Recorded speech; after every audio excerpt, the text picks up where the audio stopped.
प्रिय मित्रों नमस्कार। पितृपक्ष के दिन चल रहे हैं। इन दिनों में पितृदेवताओं को प्रसन्न करने के लिए स्वधा स्तोत्र का पाठ श्रवण करना चाहिए। इन 15 दिनों तक आप स्वधा स्तोत्र श्रवण करें।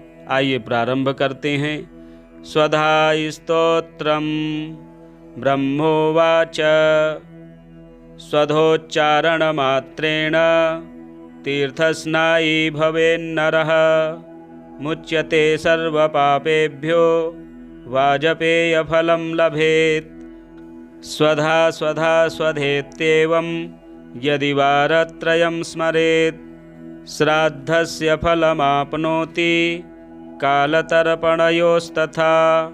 श्राद्धकाले स्वधा स्तोत्रं यः शृणोति समाहितः लभेत् श्राद्धशतानाञ्च पुण्यमेव न संशयः। स्वधा स्वधा स्वधेत्येवं त्रिसन्ध्यं यः पठेन्नरः प्रियां विनीतां स लभेत् साध्वीं पुत्रं गुणान्वितं। पितॄणां प्राणतुल्या त्वं द्विजजीवनरूपिणी। श्राद्धाधिष्ठात्री देवी च श्राद्धादीनां फलप्रदा। बहिर्मनमनसो गच्छ पितॄणां तुष्टिहेतवे सम्प्रीतये द्विजातीनां गृहिणां वृद्धिहेतवे। नित्यानित्यस्वरूपासि गुणरूपासि सुब्रते आविर्भावस्थिरो भावः सृष्टौ च प्रलये तव। ॐ स्वस्ति च नमः स्वाहा स्वधा त्वं दक्षिणा तथा। निरूपिताश्चतुर्वेदे षट्प्रशस्ताश्च कर्मिणां पुरासि त्वं स्वधा गोपी गोलोके राधिका सखी। धृतोरसि स्वधात्मानं कृतं तेन स्वधा स्मृतं।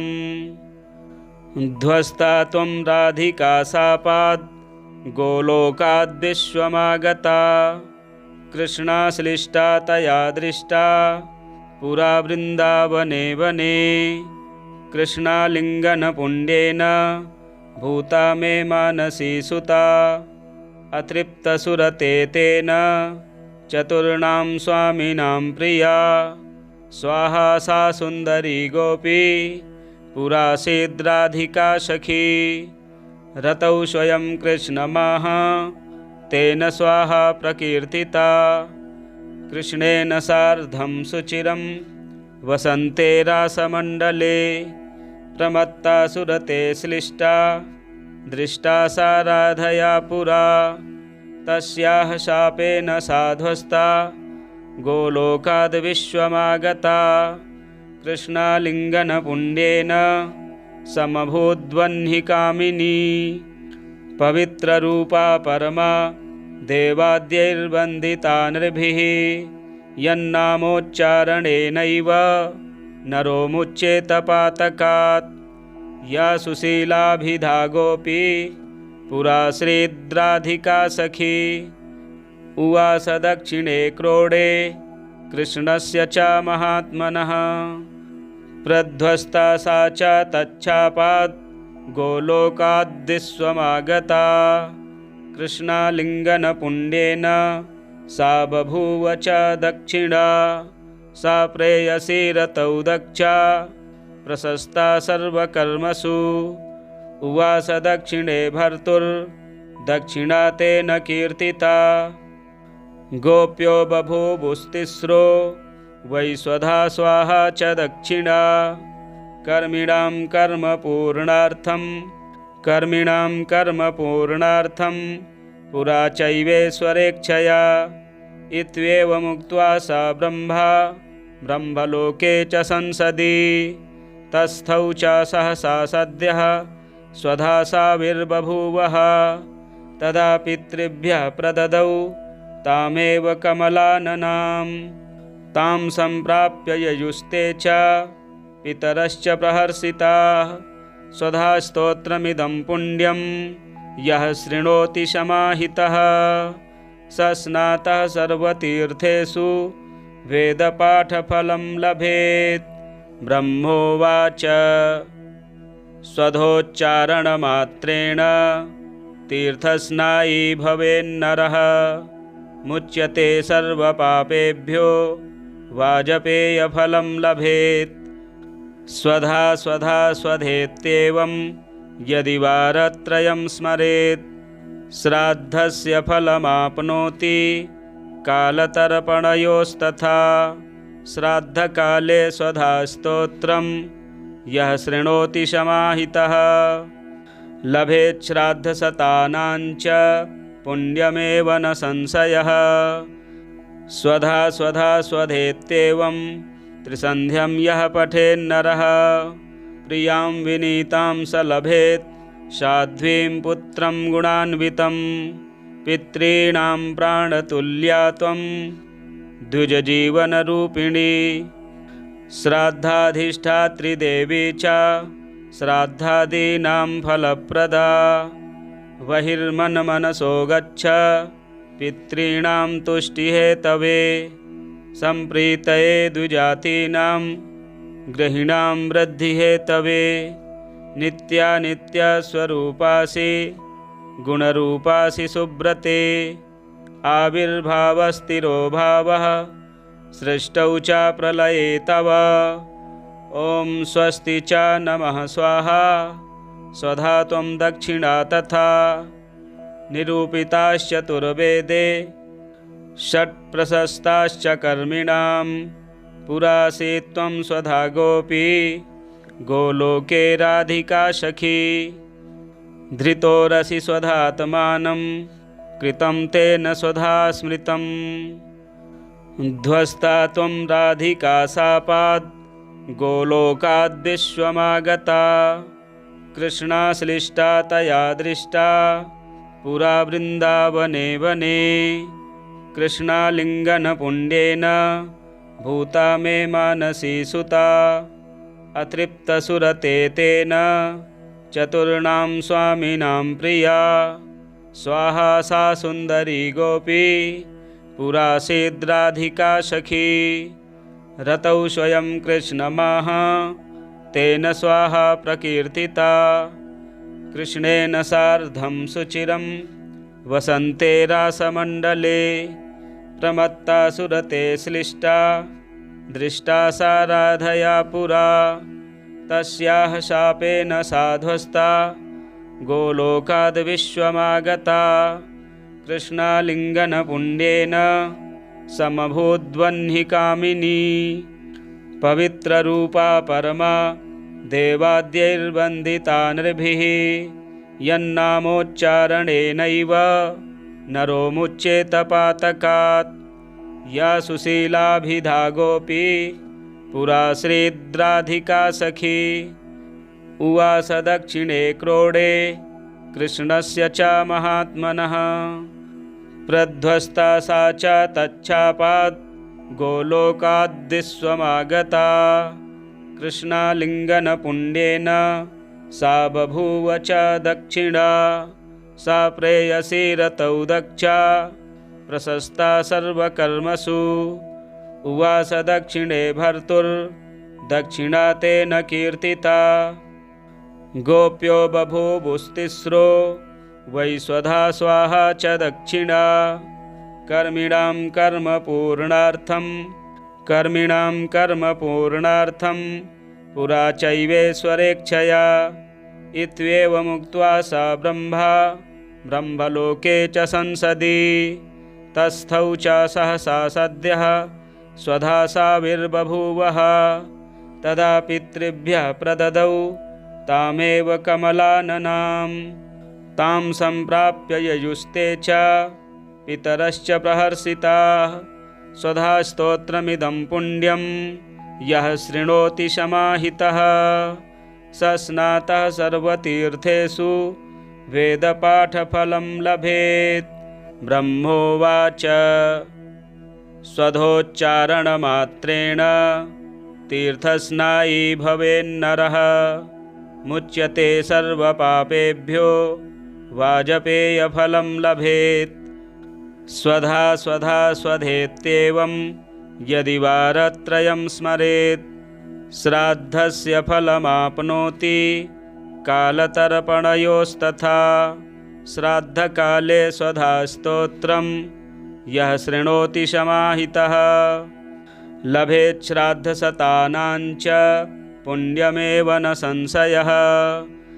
स्वधा स्वधा स्वधेत्येवं त्रिसन्ध्यं यः पठेन्नरः प्रियां विनीतां स लभेत् साध्वीं पुत्रं गुणान्वितं। पितॄणां प्राणतुल्या त्वं द्विजजीवनरूपिणी। श्राद्धाधिष्ठात्री देवी च श्राद्धादीनां फलप्रदा।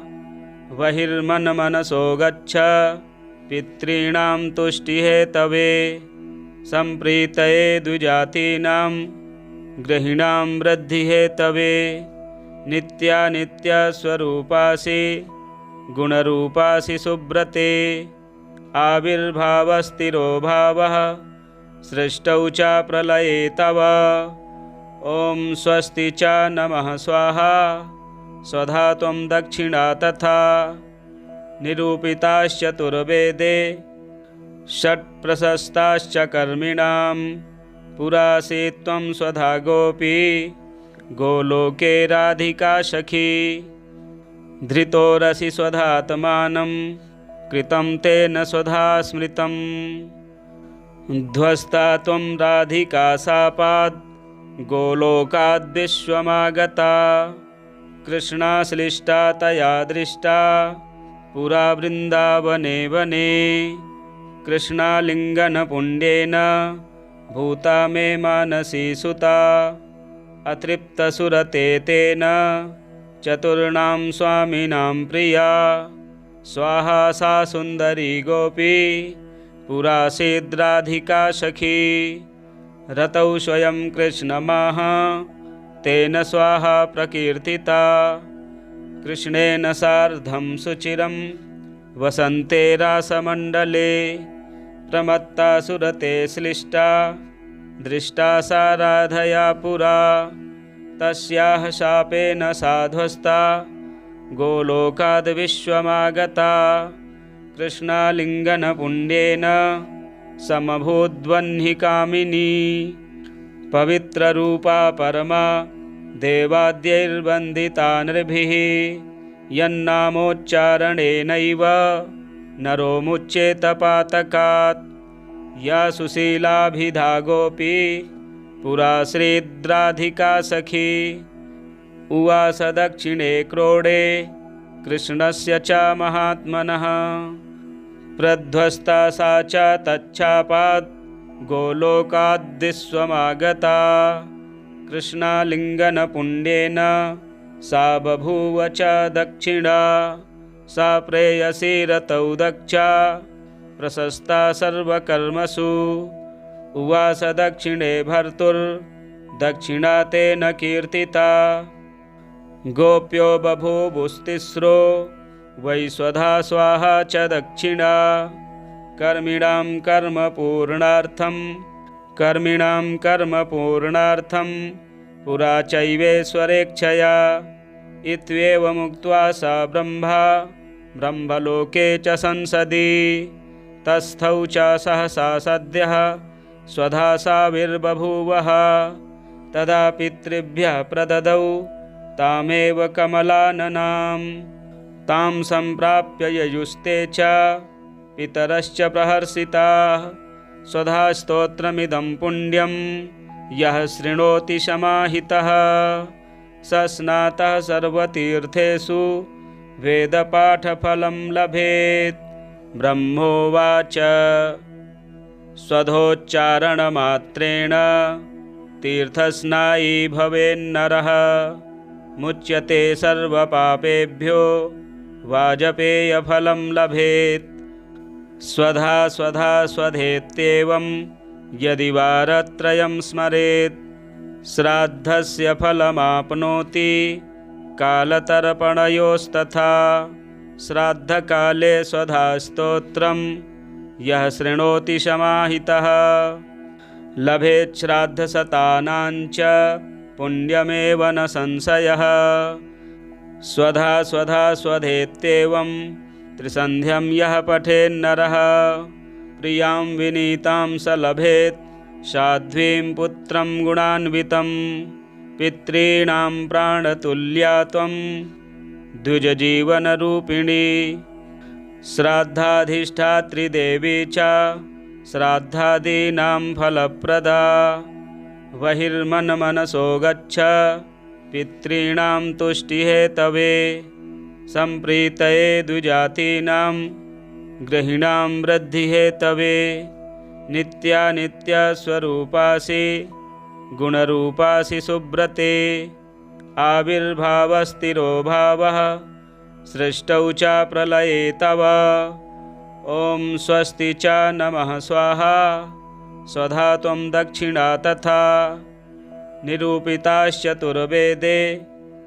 षट्प्रशस्ताश्च कर्मिणां पुरासि त्वं स्वधा गोपी गोलोके राधिका सखी धृतोरसि स्वधात्मानं कृतं तेन स्वधा स्मृतम् ध्वस्ता त्वं राधिका शापाद् गोलोकाद्विश्वमागता कृष्णाश्लिष्टा तया दृष्टा पुरा वृन्दावने वने कृष्णालिङ्गनपुण्येन भूता मे मानसी सुता अतृप्तसुरते तेन चतुर्णां स्वामिनां प्रिया स्वाहा सा सुन्दरी गोपी पुरासीद्राधिका सखी रतौ स्वयं कृष्णमाह तेन स्वाहा प्रकीर्तिता कृष्णेन सार्धं सुचिरं वसन्ते रासमण्डले प्रमत्ता सुरते श्लिष्टा दृष्टा सा राधया पुरा तस्याः शापेन साध्वस्ता गोलोकाद्विश्वमागता कृष्णालिङ्गनपुण्येन समभूद्वह्निकामिनी पवित्ररूपा परमा देवाद्यैर्वन्दिता नृभिः यन्नामोच्चारणेनैव नरो मुच्येत पातकात् या सुशीलाभिधा गोपी पुरा श्रीद्राधिका सखी उवास दक्षिणे क्रोडे कृष्णस्य च महात्मनः प्रध्वस्ता सा च तच्छापात् गोलोकाद्विश्वमागता कृष्णालिङ्गनपुण्येन सा बभूव च दक्षिणा सा प्रेयसी रतौ दक्षा प्रशस्ता सर्वकर्मसु उवास दक्षिणे भर्तुर्दक्षिणा तेन कीर्तिता गोप्यो बभूवुस्तिस्रो वै स्वधा स्वाहा च दक्षिणा कर्मिणां कर्मपूर्णार्थं पुरा चैवेश्वरेच्छया इत्येवमुक्त्वा सा ब्रह्मलोके च संसदि तस्थौ च सहसा सद्यः स्वधा साविर्बभूवः तदा पितृभ्यः प्रददौ तामेव कमलाननां तां सम्प्राप्य ययुस्ते च पितरश्च प्रहर्षिताः स्वधा स्तोत्रमिदं पुण्यं यः शृणोति समाहितः स स्नातः सर्वतीर्थेषु वेदपाठफलं लभेत् ब्रह्मोवाच स्वधोच्चारणमात्रेण तीर्थस्नायी भवेन्नरः मुच्यते सर्वपापेभ्यो वाजपेयफलं लभेत् स्वधा स्वधा स्वधेत्येवं यदि वारत्रयं स्मरेत् श्राद्धस्य फलमाप्नोति कालतर्पणयोस्तथा श्राद्धकाले स्वधा स्तोत्रं यः शृणोति समाहितः लभेत् श्राद्धशतानां च पुण्यमेव न संशयः स्वधा स्वधा स्वधेत्येवं त्रिसन्ध्यं यः पठेन्नरः प्रियां विनीतां स लभेत् साध्वीं पुत्रं गुणान्वितं पितॄणां प्राणतुल्या त्वं द्विजजीवनरूपिणी श्राद्धाधिष्ठात्री देवी च श्राद्धादीनां फलप्रदा बहिर्मनमनसो गच्छ पितॄणां तुष्टिहेतवे सम्प्रीतये द्विजातीनां गृहीणां वृद्धिहेतवे नित्यानित्यस्वरूपासि गुणरूपासि सुब्रते आविर्भावस्थिरो भावः सृष्टौ च प्रलये तव ॐ स्वस्ति च नमः स्वाहा स्वधा त्वं दक्षिणा तथा निरूपिताश्चतुर्वेदे षट्प्रशस्ताश्च कर्मिणां पुरासि त्वं स्वधा गोपी गोलोके राधिका सखी धृतोरसि स्वधात्मानं कृतं तेन स्वधा स्मृतम् ध्वस्ता त्वं राधिका शापाद् गोलोकाद्विश्वमागता कृष्णाश्लिष्टा तया दृष्टा पुरा वृन्दावने वने कृष्णालिङ्गनपुण्येन भूता मे मानसी सुता अतृप्तसुरते तेन चतुर्णां स्वामिनां प्रिया स्वाहा सा सुन्दरी गोपी पुरासीद्राधिका सखी रतौ स्वयं कृष्णमाह तेन स्वाहा प्रकीर्तिता कृष्णेन सार्धं सुचिरं वसन्ते रासमण्डले प्रमत्ता सुरते श्लिष्टा दृष्टा सा राधया पुरा तस्याः शापेन साध्वस्ता गोलोकाद्विश्वमागता कृष्णालिङ्गनपुण्येन समभूद्वह्निकामिनी पवित्ररूपा परमा देवाद्यैर्वन्दिता नृभिः यन्नामोच्चारणेनैव नरो मुच्येत पातकात् या सुशीलाभिधा गोपी पुरा श्रीद्राधिका सखी उवास दक्षिणे क्रोडे कृष्णस्य च महात्मनः प्रध्वस्ता सा च तच्छापात् गोलोकाद्विश्वमागता कृष्णालिङ्गनपुण्येन सा बभूव च दक्षिणा सा प्रेयसी रतौ दक्षा प्रशस्ता सर्वकर्मसु उवास दक्षिणे भर्तुर्दक्षिणा तेन कीर्तिता गोप्यो बभूवुस्तिस्रो वै स्वधा स्वाहा च दक्षिणा कर्मिणां कर्मपूर्णार्थं पुरा चैवेश्वरेच्छया इत्येवमुक्त्वा सा ब्रह्मलोके च संसदि तस्थौ च सहसा सद्यः स्वधा साविर्बभूवः तदा पितृभ्यः प्रददौ तामेव कमलाननां तां सम्प्राप्य ययुस्ते च पितरश्च प्रहर्षिताः स्वधा स्तोत्रमिदं पुण्यं यः शृणोति समाहितः स स्नातः सर्वतीर्थेषु वेदपाठफलं लभेत् ब्रह्मोवाच स्वधोच्चारणमात्रेण तीर्थस्नायी भवेन्नरः मुच्यते सर्वपापेभ्यो वाजपेयफलं लभेत् स्वधा स्वधेत्येवं यदि वारत्रयं स्मरेत्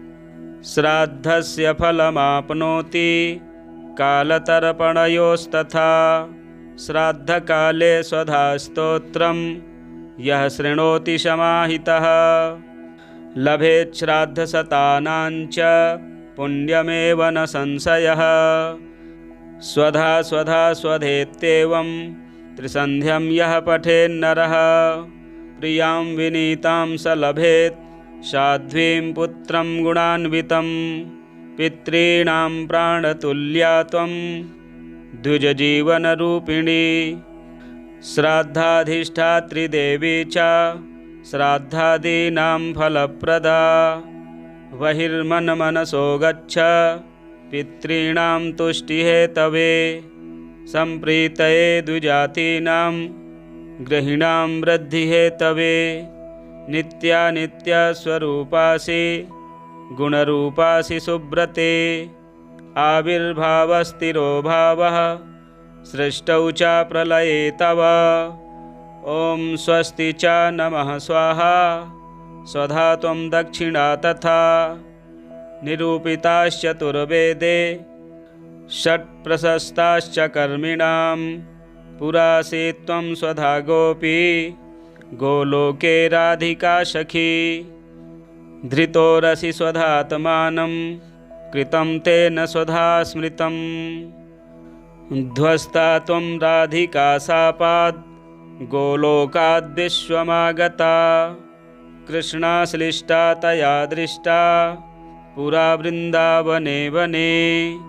कृष्णालिङ्गनपुण्येन भूता मे मानसी सुता। अतृप्तसुरते तेन चतुर्णां स्वामिनां प्रिया। स्वाहा सा सुन्दरी गोपी पुरासीद्राधिका सखी। रतौ स्वयं कृष्णमाह तेन स्वाहा प्रकीर्तिता। कृष्णेन सार्धं सुचिरं वसन्ते रासमण्डले। प्रमत्ता सुरते श्लिष्टा दृष्टा सा राधया पुरा। तस्याः शापेन साध्वस्ता गोलोकाद् विश्वमागता। कृष्णालिङ्गनपुण्येन समभूद्वह्निकामिनी। पवित्ररूपा परमा देवाद्यैर्वन्दिता नृभिः। यन्नामोच्चारणेनैव नरो मुच्येत पातकात्। या सुशीलाभिधा गोपी पुराश्रीद्राधिका सखी। उवास दक्षिणे क्रोडे कृष्णस्य च महात्मनः। प्रध्वस्ता सा च तच्छापात् गोलोकाद्विश्वमागता। कृष्णालिङ्गनपुण्येन सा बभूव च दक्षिणा। सा प्रेयसी रतौ दक्षा प्रशस्ता सर्वकर्मसु। उवास दक्षिणे भर्तुर्दक्षिणा तेन कीर्तिता। गोप्यो बभूवुस्तिस्रो वै स्वधा स्वाहा च दक्षिणा। कर्मिणां कर्मपूर्णार्थं पुरा चैवेश्वरेच्छया। इत्येवमुक्त्वा सा ब्रह्मलोके च संसदि। तस्थौ च सहसा सद्यः स्वधा साविर्बभूवः। तदा पितृभ्यः प्रददौ तामेव कमलाननां। तां सम्प्राप्य ययुस्ते च पितरश्च प्रहर्षिताः। स्वधा स्तोत्रमिदं पुण्यं यः शृणोति समाहितः।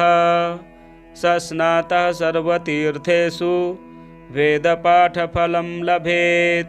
ब्रह्मोवाच स्वधोच्चारणमात्रेण तीर्थस्नायी भवेन्नरः। मुच्यते सर्वपापेभ्यो वाजपेयफलं लभेत्। स्वधा स्वधा स्वधेत्येवं यदि वारत्रयं स्मरेत्। श्राद्धस्य फलमाप्नोति कालतर्पणयोस्तथा। श्राद्धकाले स्वधा स्तोत्रं यः शृणोति समाहितः। लभेत् श्राद्धशतानां च पुण्यमेव न संशयः। स्वधा स्वधा स्वधेत्येवं त्रिसन्ध्यं यः पठेन्नरः। प्रियां विनीतां स लभेत् साध्वीं पुत्रं गुणान्वितं। पितॄणां प्राणतुल्या त्वं द्विजजीवनरूपिणी। श्राद्धाधिष्ठात्री देवी च श्राद्धादीनां फलप्रदा। बहिर्मनमनसो गच्छ पितॄणां तुष्टिहेतवे। सम्प्रीतये द्विजातीनां गृहीणां वृद्धिहेतवे। नित्यानित्यस्वरूपासि गुणरूपासि सुब्रते। आविर्भावस्थिरो भावः सृष्टौ च प्रलये तव। ॐ स्वस्ति च नमः स्वाहा स्वधा त्वं दक्षिणा तथा। निरूपिताश्चतुर्वेदे षट्प्रशस्ताश्च कर्मिणां। पुरासीत् त्वं स्वधा गोपी गोलोके राधिका सखी। धृतोरसि स्वधात्मानं कृतं तेन स्वधा स्मृतम्। ध्वस्ता त्वं राधिका शापात् गोलोकाद्विश्वमागता। कृष्णाश्लिष्टा तया दृष्टा पुरा वृन्दावने वने। कृष्णालिङ्गनपुण्येन भूता मे मानसी सुता। अतृप्तसुरते तेन चतुर्णां स्वामिनां प्रिया। स्वाहा सा सुन्दरी गोपी पुरासीद्राधिका सखी। रतौ स्वयं कृष्णमाह तेन स्वाहा प्रकीर्तिता। कृष्णेन सार्धं सुचिरं वसन्ते रासमण्डले। प्रमत्ता सुरते श्लिष्टा दृष्टा सा राधया पुरा।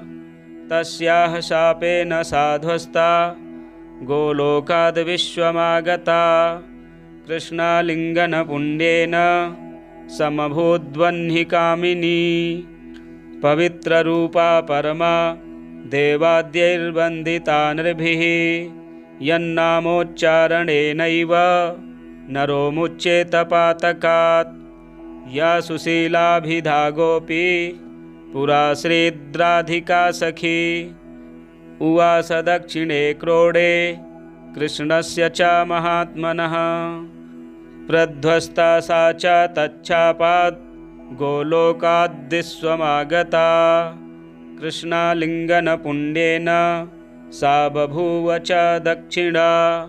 सा प्रेयसी रतौ दक्षा प्रशस्ता सर्वकर्मसु। उवास दक्षिणे भर्तुर्दक्षिणा तेन कीर्तिता। गोप्यो बभूवुस्तिस्रो वै स्वधा स्वाहा च दक्षिणा। कर्मिणां कर्मपूर्णार्थं पुरा चैवेश्वरेच्छया। इत्येवमुक्त्वा सा ब्रह्मलोके च संसदि। तस्थौ च सहसा सद्यः स्वधा साविर्बभूवः। तदा पितृभ्यः प्रददौ तामेव कमलाननां। तां सम्प्राप्य ययुस्ते च पितरश्च प्रहर्षिताः।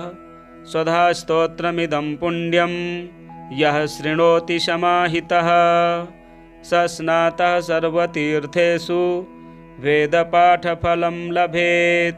ब्रह्मोवाच स्वधोच्चारणमात्रेण तीर्थस्नायी भवेन्नरः। मुच्यते सर्वपापेभ्यो वाजपेयफलं लभेत्। स्वधा स्वधा स्वधेत्येवं यदि वारत्रयं स्मरेत्। श्राद्धस्य फलमाप्नोति कालतर्पणयोस्तथा। श्राद्धकाले स्वधा स्तोत्रं यः शृणोति समाहितः। लभेत् श्राद्धशतानां च पुण्यमेव न संशयः। स्वधा स्वधा स्वधेत्येवं त्रिसन्ध्यं यः पठेन्नरः। प्रियां विनीतां स लभेत् साध्वीं पुत्रं गुणान्वितं। पितॄणां प्राणतुल्या त्वं द्विजजीवनरूपिणी। श्राद्धाधिष्ठात्री देवी च श्राद्धादीनां फलप्रदा। बहिर्मनमनसो गच्छ पितॄणां तुष्टिहेतवे। सम्प्रीतये द्विजातीनां गृहीणां वृद्धिहेतवे। नित्यानित्यस्वरूपासि गुणरूपासि सुब्रते। आविर्भावस्थिरो भावः सृष्टौ च प्रलये तव। ॐ स्वस्ति च नमः स्वाहा स्वधा त्वं दक्षिणा तथा। निरूपिताश्चतुर्वेदे षट्प्रशस्ताश्च कर्मिणां। पुरासी त्वं स्वधा गोपी गोलोके राधिका सखी। धृतोरसि स्वधात्मानं कृतं तेन स्वधा स्मृतम्। ध्वस्ता त्वं राधिका शापात् गोलोकाद्विश्वमागता। कृष्णाश्लिष्टा तया दृष्टा पुरा वृन्दावने वने। कृष्णालिङ्गनपुण्येन भूता मे मानसी सुता। अतृप्तसुरते तेन चतुर्णां स्वामिनां प्रिया। स्वाहा सा सुन्दरी गोपी पुरासीद्राधिका सखी। रतौ स्वयं कृष्णमाह तेन स्वाहा प्रकीर्तिता। कृष्णेन सार्धं सुचिरं वसन्ते रासमण्डले। प्रमत्ता सुरते श्लिष्टा दृष्टा सा राधया पुरा। तस्याः शापेन साध्वस्ता गोलोकाद् विश्वमागता। कृष्णालिङ्गनपुण्येन समभूद्वह्निकामिनी। पवित्ररूपा परमा देवाद्यैर्वन्दिता नृभिः। यन्नामोच्चारणेनैव नरो मुच्येत पातकात्। या सुशीलाभिधा गोपी पुरा श्रीद्राधिका सखी। उवास दक्षिणे क्रोडे कृष्णस्य च महात्मनः। प्रध्वस्ता सा च तच्छापात् गोलोकाद्विश्वमागता। कृष्णालिङ्गनपुण्येन सा बभूव च दक्षिणा। सा प्रेयसी रतौ दक्षा प्रशस्ता सर्वकर्मसु। उवास दक्षिणे भर्तुर्दक्षिणा तेन कीर्तिता। गोप्यो बभूवुस्तिस्रो वै स्वधा स्वाहा च दक्षिणा। कर्मिणां कर्मपूर्णार्थं पुरा चैवेश्वरेच्छया। इत्येवमुक्त्वा सा ब्रह्मलोके च संसदि। तस्थौ च सहसा सद्यः स्वधा साविर्बभूवः। तदा पितृभ्यः प्रददौ तामेव कमलाननां। तां सम्प्राप्य ययुस्ते च पितरश्च प्रहर्षिताः। स्वधा स्तोत्रमिदं पुण्यं यः शृणोति समाहितः। स स्नातः सर्वतीर्थेषु वेदपाठफलं लभेत्। ब्रह्मोवाच स्वधोच्चारणमात्रेण तीर्थस्नायी भवेन्नरः। मुच्यते सर्वपापेभ्यो वाजपेयफलं लभेत्। स्वधा स्वधा स्वधेत्येवं यदि वारत्रयं स्मरेत्। श्राद्धस्य फलमाप्नोति कालतर्पणयोस्तथा। श्राद्धकाले स्वधा स्तोत्रं यः शृणोति समाहितः। लभेत् श्राद्धशतानां च पुण्यमेव न संशयः। स्वधा स्वधा स्वधेत्येवं त्रिसन्ध्यं यः पठेन्नरः। प्रियां विनीतां स लभेत् साध्वीं पुत्रं गुणान्वितं। पितॄणां प्राणतुल्या त्वं द्विजजीवनरूपिणी। श्राद्धाधिष्ठात्री देवी च श्राद्धादीनां फलप्रदा। बहिर्मनमनसो गच्छ पितॄणां तुष्टिहेतवे। सम्प्रीतये द्विजातीनां गृहीणां वृद्धिहेतवे। नित्यानित्यस्वरूपासि गुणरूपासि सुब्रते। आविर्भावस्थिरो भावः सृष्टौ च प्रलये तव। ॐ स्वस्ति च नमः स्वाहा स्वधा त्वं दक्षिणा तथा। निरूपिताश्चतुर्वेदे षट्प्रशस्ताश्च कर्मिणां। पुरासी त्वं स्वधा गोपी गोलोके राधिका सखी। धृतोरसि स्वधात्मानं कृतं तेन स्वधा स्मृतं। ध्वस्ता त्वं राधिका शापात् गोलोकाद्विश्वमागता। कृष्णाश्लिष्टा तया दृष्टा पुरा वृन्दावने वने। कृष्णालिङ्गनपुण्येन भूता मे मानसी सुता। अतृप्तसुरते तेन चतुर्णां स्वामिनां प्रिया। स्वाहा सा सुन्दरी गोपी पुरासीद्राधिका सखी। रतौ स्वयं कृष्णमाह तेन स्वाहा प्रकीर्तिता। कृष्णेन सार्धं सुचिरं वसन्ते रासमण्डले प्रमत्ता सुरते श्लिष्टा दृष्टा सा राधया पुरा। तस्याः शापेन साध्वस्ता गोलोकाद् विश्वमागता। कृष्णालिङ्गनपुण्येन समभूद्वह्निकामिनी पवित्ररूपा परमा देवाद्यैर्वन्दिता नृभिः।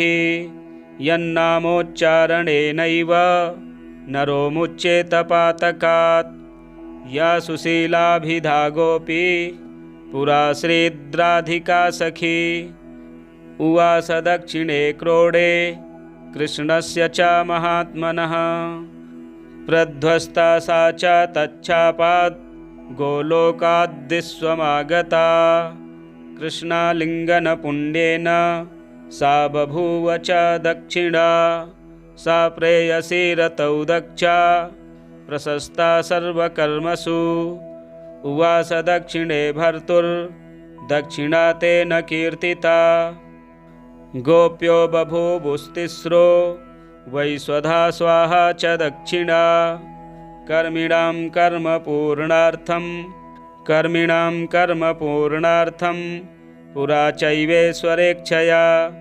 इत्येवमुक्त्वा सा ब्रह्मलोके च संसदि। तस्थौ च सहसा सद्यः स्वधा साविर्बभूवः। तदा पितृभ्यः प्रददौ तामेव कमलाननां। तां सम्प्राप्य ययुस्ते च पितरश्च प्रहर्षिताः। स्वधा स्तोत्रमिदं पुण्यं यः शृणोति समाहितः स स्नातः सर्वतीर्थेषु वेदपाठफलं लभेत्। ब्रह्मोवाच स्वधोच्चारणमात्रेण तीर्थस्नायी भवेन्नरः। मुच्यते सर्वपापेभ्यो वाजपेयफलं लभेत्। स्वधा स्वधा स्वधेत्येवं यदि वारत्रयं स्मरेत्। श्राद्धस्य फलमाप्नोति कालतर्पणयोस्तथा। श्राद्धकाले स्वधा स्तोत्रं यः शृणोति समाहितः लभेत् श्राद्धशतानां च पुण्यमेव न संशयः। स्वधा स्वधा स्वधेत्येवं त्रिसन्ध्यं यः पठेन्नरः। प्रियां विनीतां स लभेत् साध्वीं पुत्रं गुणान्वितं। पितॄणां प्राणतुल्या त्वं द्विजजीवनरूपिणी। श्राद्धाधिष्ठात्री देवी च श्राद्धादीनां फलप्रदा। बहिर्मनमनसो गच्छ पितॄणां तुष्टिहेतवे। सम्प्रीतये द्विजातीनां गृहीणां वृद्धिहेतवे। नित्यानित्यस्वरूपासि गुणरूपासि सुब्रते। आविर्भावस्थिरो भावः सृष्टौ च प्रलये तव। ॐ स्वस्ति च नमः स्वाहा स्वधा त्वं दक्षिणा तथा। निरूपिताश्चतुर्वेदे षट्प्रशस्ताश्च कर्मिणां। पुरासि त्वं स्वधा गोपी गोलोके राधिका सखी। धृतोरसि स्वधात्मानं कृतं तेन स्वधा स्मृतम्। ध्वस्ता त्वं राधिका शापाद् गोलोकाद्विश्वमागता। कृष्णाश्लिष्टा तया दृष्टा पुरा वृन्दावने वने। कृष्णालिङ्गनपुण्येन भूता मे मानसी सुता। अतृप्तसुरते तेन चतुर्णां स्वामिनां प्रिया। स्वाहा सा सुन्दरी गोपी पुरासीद्राधिका सखी। रतौ स्वयं कृष्णमाह तेन स्वाहा प्रकीर्तिता। कृष्णेन सार्धं सुचिरं वसन्ते रासमण्डले प्रमत्ता सुरते श्लिष्टा दृष्टा सा राधया पुरा। तस्याः शापेन साध्वस्ता गोलोकाद् विश्वमागता। कृष्णालिङ्गनपुण्येन समभूद्वह्निकामिनी पवित्ररूपा परमा देवाद्यैर्वन्दिता नृभिः यन्नामोच्चारणेनैव नरो मुच्येत पातकात् या सुशीलाभिधा गोपी पुरा श्रीद्राधिका सखी उवास दक्षिणे क्रोडे कृष्णस्य च महात्मनः प्रध्वस्ता सा च तच्छापात् गोलोकाद्विश्वमागता कृष्णालिङ्गनपुण्येन सा बभूव च दक्षिणा सा प्रेयसी रतौ दक्षा प्रशस्ता सर्वकर्मसु उवास दक्षिणे भर्तुर्दक्षिणा तेन कीर्तिता गोप्यो बभूवुस्तिस्रो वै स्वधा स्वाहा च दक्षिणा कर्मिणां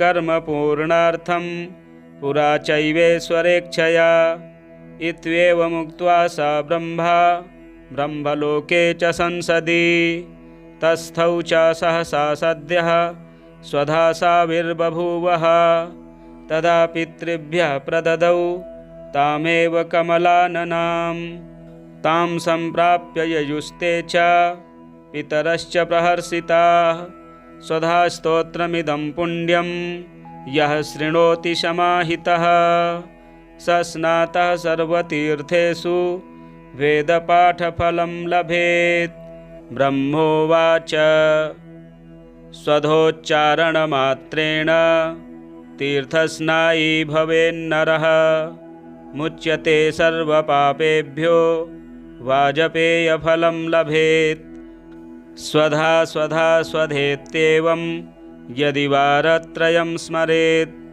श्राद्धस्य फलमाप्नोति कालतर्पणयोस्तथा श्राद्धकाले स्वधा स्तोत्रं यः शृणोति समाहितः लभेत् श्राद्धशतानां च पुण्यमेव न संशयः स्वधा स्वधेत्येवं त्रिसन्ध्यं यः पठेन्नरः प्रियां विनीतां स लभेत् साध्वीं पुत्रं गुणान्वितं पितॄणां प्राणतुल्या त्वं द्विजजीवनरूपिणी श्राद्धाधिष्ठात्री देवी च श्राद्धादीनां फलप्रदा बहिर्मनमनसो गच्छ पितॄणां तुष्टिहेतवे सम्प्रीतये द्विजातीनां गृहिणां वृद्धिहेतवे नित्यानित्यस्वरूपासि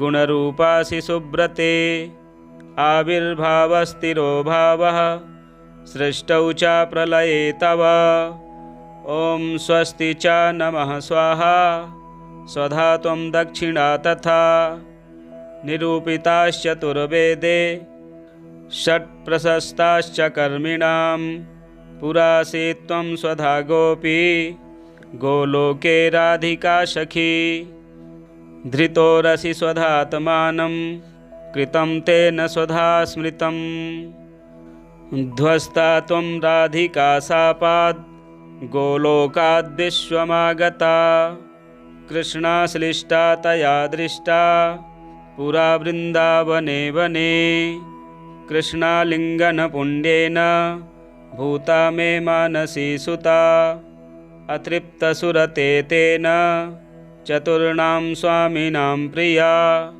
स्वाहा सा सुन्दरी गोपी पुरासीद्राधिका सखी रतौ स्वयं कृष्णमाह तेन स्वाहा प्रकीर्तिता कृष्णेन सार्धं सुचिरं वसन्ते रासमण्डले प्रमत्ता सुरते श्लिष्टा दृष्टा सा राधया पुरा तस्याः शापेन साध्वस्ता गोलोकाद्विश्वमागता कृष्णालिङ्गनपुण्येन समभूद्वह्निकामिनी पवित्ररूपा परमा देवाद्यैर्वन्दिता नृभिः यन्नामोच्चारणेनैव नरो मुच्येत पातकात् या सुशीलाभिधा गोपी पुरा श्रीद्राधिका सखी उवास दक्षिणे क्रोडे कृष्णस्य च